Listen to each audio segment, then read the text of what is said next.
Hi guys, it's Thursday.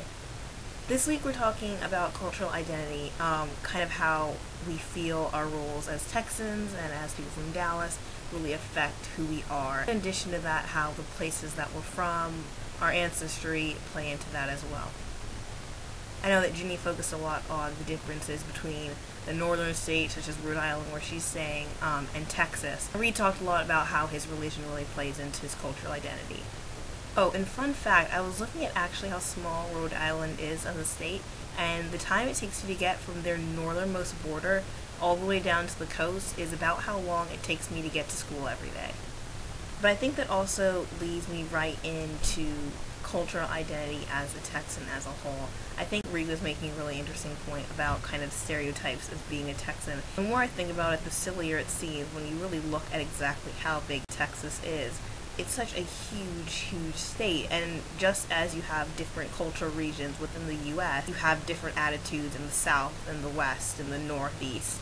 It's the same thing in Texas. I feel like you go to Austin, you go to Houston, you go to Dallas, you go to Fort Worth, you come across completely different attitudes, completely different culture. I think stereotyping them into one is a little bit much. But yeah, I guess that kind of leads to my cultural identity. Yeah, so unlike Ginny, my family really isn't from Texas.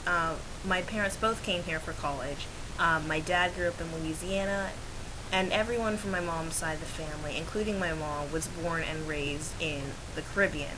And I think that while I do identify with that, I think that I kind of identify with both. But I think in the end that really does play a huge part of my cultural identity because so much of my family is down there. That really is home for my mom, and that's where she grew up. And so when I go back there, it's visiting relatives, it's seeing people I haven't seen in a while, all my mom's classmates and friends are back there. And it's really just a great place to be. It's a really warm environment. I feel like when you're in the States, it's a lot of rushing about. It's really hectic. I feel like people there are just genuinely nicer and just welcoming and friendly. They're all loud and talkative and warm and kind. They'll all bake for you and give you hugs. I feel like that plays into my cultural identity a large bit because family isn't really originally from Texas. Me and my sister were both born and raised here, so we kind of identify ourselves as Texans, but I don't know if my parents would necessarily identify themselves as Texans.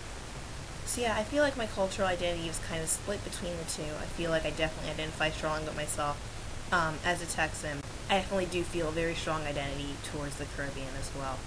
Okay, so I think I'm about done. All of y'all's videos have been really interesting so far, so I can't wait to watch some of the other ones. And on the note of punishments, since so many of us now owe punishment, I was thinking that maybe we might want to do punishments like in a group setting. I don't know, I feel like we'd be a lot more willing to do the punishments and actually get them done if we all just did them together one day and just embarrass ourselves thoroughly in one sitting instead of having to do the really awkward carry a camera around with you while you do something weird. I don't know, just throwing a suggestion out there, but that might make doing punishments a little bit easier. Alright, so that's about it. I hope y'all have a safe, fun weekend, and I will see you right tomorrow. Bye, guys.